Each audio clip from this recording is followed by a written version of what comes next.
Hey guys, long time no see. It's been like 2 weeks. What's up? I was taking a digital break in an attempt to be spiritually uplifted, and so I have. And so I'm back. We're continuing on with Refuge Recovery, the Buddhist Path to Recovering from Addiction by the wonderful Noah Levine. And thank you once again, Kimberly Rex, for the lending of this incredible book. Sister, thank you and love you. Let's see, continuing on with chapter 14, Breaking the Addiction. And that shaking of the camera is Kitty Cat sitting right next to the phone. We'll see if she lets the phone be. One of the problems we face as addicts is that we get comfortable. Even though we don't always like the reality of our situation, it becomes familiar. We don't like the dissatisfaction. We don't like the suffering and the difficulty of life. We wish it were different, but we are so comfortable in it. It is all we have ever known.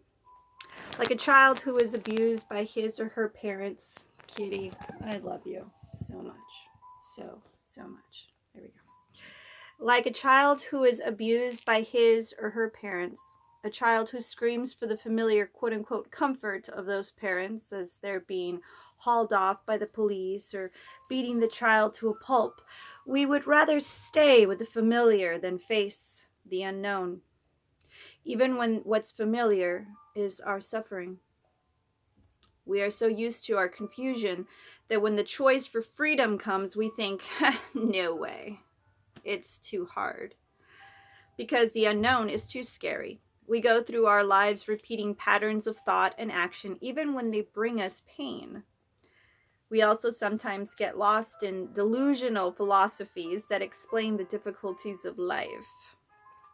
Ooh. We like such philosophies because, being scared, we feel we have to have the right answer all the time. That's your ego. Many of the world's religious... Okay, that was a judgment. I apologize. Many of the world's religious traditions are direct reactions to the confusion of difficulties of life. It is difficult to rest in not knowing, so we create the delusion of knowledge. Humans devise creation myths, psychological theories, cultural norms, political beliefs, and religions, all in a vain attempt to appease or control their core feelings of insecurity and uncertainty. What Buddhism offers that's different from most other theories is a direct experience of what is true. Buddhism doesn't ask for a blind faith or belief. It offers a practical path to walk. We cannot find freedom by thinking about it with an untrained mind. Did you hear that? Let me repeat that. We cannot find freedom by thinking about it with an untrained mind. The untrained mind is not trustworthy. It is filled with greed, with hatred and delusion. Only the mind trained in mindfulness, friendliness, and investigation can directly experience the freedom from suffering that will satisfy the natural longing for security. That is a mouthful, but it says a lot, and it resonates with me, so I'm going to repeat that one again. Only the mind trained in mindfulness, friendliness, and investigation can directly experience the freedom from suffering that will satisfy the natural longing for security. This is the wisdom of insecurity. We can often see the manifestation of this fear of the unknown in relationships. True that. We go through our lives attached to our familiar suffering by getting into the same type of unsatisfactory relationships again and again. How many times do we have to fall in love? Oh, I gotta add this. Okay, so Eckhart Tolle, right? Badass. Very gentle soul that he is. I was watching a video recently, and he's like, I have to share this because it was just really funny. He's like, to fall in love is a fall in consciousness. I was like, what did he just say? To fall in love is to fall from a higher consciousness to a lower consciousness. I have been meditating on this for 2 weeks now, because that's when I heard it. And I was just like, for real? Why does that resonate with me? And why is there some sort of veneer of ick falling from my eyes and becoming more of a call for freedom, that statement? I don't know, but I wanted to share that with you guys, so I can hopefully get some feedback on that if that resonates with you. Thank you, Mr. Eckhart Tolle, for that. But back to this. We can often see the manifestation of fear of the unknown in relationships. We go through our lives attached to our familiar suffering by getting into the same type of unsatisfactory relationships again and again. How many times do we have to fall in love with someone just like mommy or daddy before we acknowledge the pattern of seeking love as an attempt to heal an old wound? Question mark. Does it ever really work? Question mark. With mindful investigation, we can see for ourselves what our patterns and habitual reactions are. And from that place of true knowledge, we can then begin to choose our responses, actions, and partners more wisely. Life doesn't have to be so unsatisfactory. This is the good news. Hey! There is a cause to our confusion. There is a cause to our suffering. It is our relationship to craving. And that cause can be altered to bring about a different effect. Notice that here, we don't say it's craving itself that's the problem. That's just a natural phenomena of the conditional heart-mind. No, the problem lies in our addiction to satisfying the craving. We all experience craving. When we have a pleasant experience, we crave more of it. We wish for it to increase, or at least to last. When we have an unpleasant experience, we crave for it to go away. We feel the need to escape from pain, to destroy it, and to replace it with pleasure. This is especially true for the addict, who has set in motion a long-term habitual reaction of avoiding pain and creating pleasure with substances or behaviors he or she became addicted to. We are addicted to pleasure, in part because we confuse pleasure with happiness. We would all say that deep down, all we want is to be happy. Yet, we don't have a realistic understanding of what happiness really is. Happiness is closer to the experience of acceptance and contentment than it is to pleasure. True happiness exists as the spacious and compassionate heart's willingness to feel whatever is present.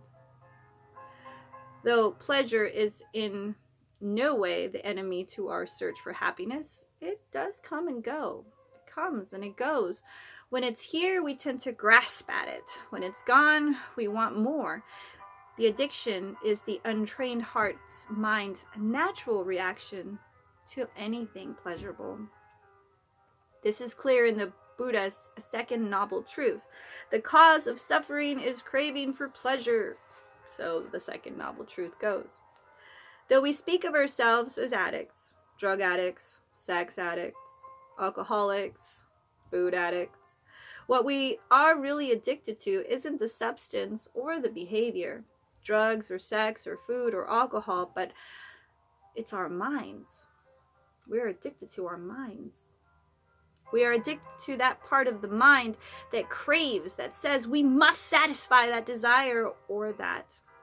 Even the 12-step recovery program that view addiction as a disease is said that the drugs and alcohol are only a symptom of the internal imbalance. That's why we say that our relationship to craving is the problem, not the substances or behaviors themselves. We have all paid the price for that unwise relationship to craving.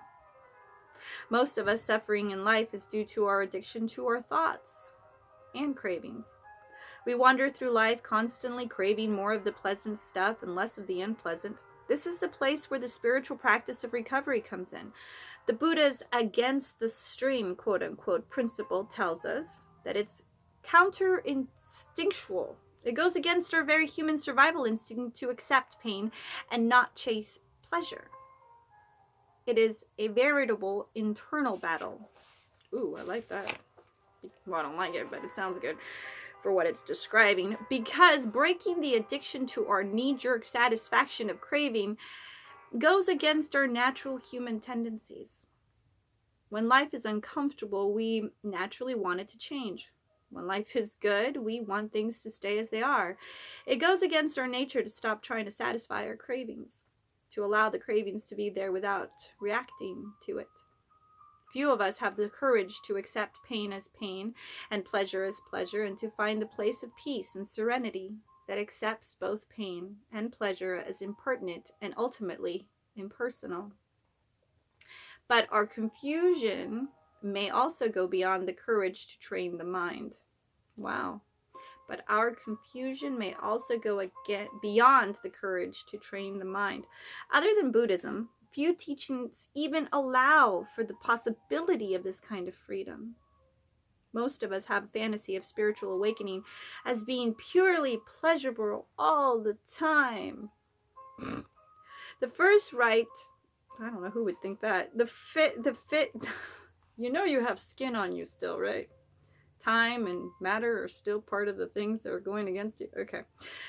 This fits right in with our craving for pleasure, but also with the creation of more suffering. You can see that, right? I hope so, because that just kind of is what is. The awakening of the Buddha within each one of us is the experience of non-suffering. But that does not mean that it is pleasurable all the time. That just makes sense to me, because, I mean, just as a woman, you have menstrual cramp periods once a month. There's nothing wrong with that. It's just part of the natural way of it. Anything that we don't take care of or abuse will have a cause and effect on our bodies and our minds and our environments. So to me, the idea that suffering is always going to be involved, or the idea of nothing but pleasure all the time, it's not either all suffering or all pleasure. It's going to be like the ocean. It's going to be an ebb and flow. It's going to be like our heartbeat.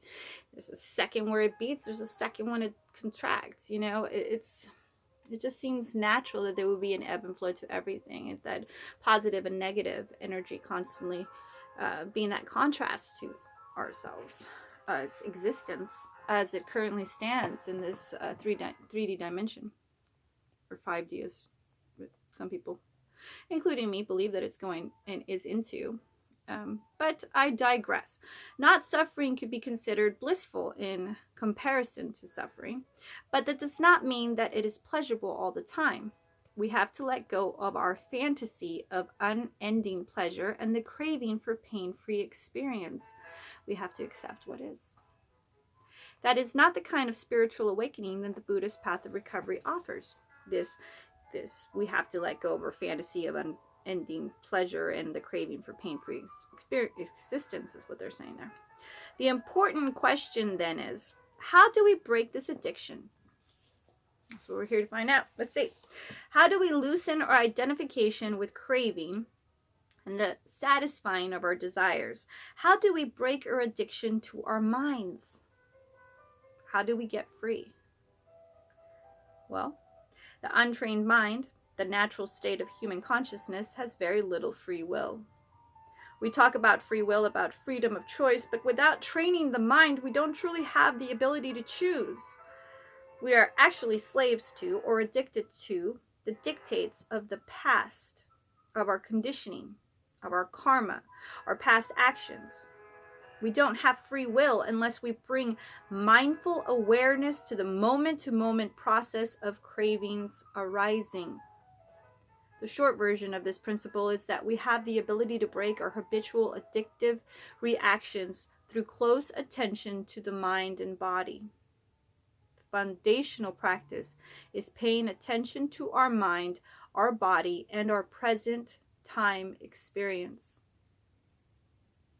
That's 3 different facets. We can't not exercise each one together to get to this state, is what I'm gathering here from my own experience as well. Limited as it is, but it is growing. It is hard to pay attention because we have to face some ugly truths and tolerate some discomfort. One ugly truth may be that our fear, lust, or anger is all we see in the beginning. Since the mind does not easily pay attention to the present, effort is necessary. The mind, which is all over the place from one moment to the next, has to be trained. The Buddha said the mind was like a monkey swinging in a tree from one branch to the next. Yet, yes, that is what the mind does. It swings from one thought to the next, from the future to the past, from the planning to remembering, from self-hatred to grandiosity. To get some stability, we need the intentional effort of repeatedly bringing the attention back, of paying attention to the present time experience of breath and body over and over. It needs training. In fact, we are paying attention to something all the time, though it may be fantasy in our mind, perhaps a daydream about a more pleasant future, though redirecting our attention to the present moment, to the simple reality of our breath and body, and through investigating the feeling tone of each experience, we open ourselves to the possibility of freedom. Now, in the last 2 weeks, I have had time to do that. And life being kind as it is, and by kind I don't mean pleasurable, there was difficulties involved in this growth in the last 2 weeks. I ended up having to go more into that emotional tone as they speak about here. This breath and body thing also was important because I did a lot of meditation and a lot of yoga and a lot of nutritional, very strict diet the last 2 weeks, and lots of water, heavy on the water, and my whole energy shifted, which was very healthy and good because I needed it, because life, as I said, brought up some challenges, and I kept having to bring down my ego and recognize the gratitude and keep going into gratitude. But then there comes a point where you realize that you can only do so much, and you get to a breaking point where you realize situations have to change, because it's not an equal give and take or an open give and take as it is.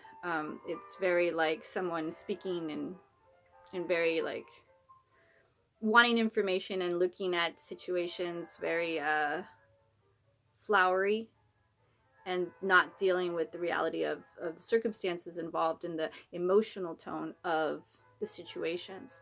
And so in situations like that, especially when it's brought to a head and the body and the mind are in check, like they were for me in the last 2 weeks, it was easy to be able to, in a healthy standpoint, be able to back up, especially because I was reading a lot of the Course in Miracles. That's the one book I was reading in the last 2 weeks. That was it, just the Course in Miracles. I was learning about atonement, or at one-ment as it is.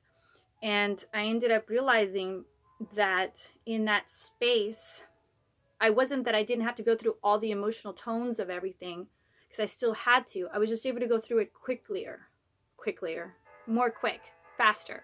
So because of that, I now can sit here and accredit that life didn't magically become woohoo, and suffering was a possibility, but it wasn't sustained. Why? Because my body and my breath were in check enough through the meditation, through the yoga, through the nutrition, through the exercise, because I started strength training with the awesome friends here.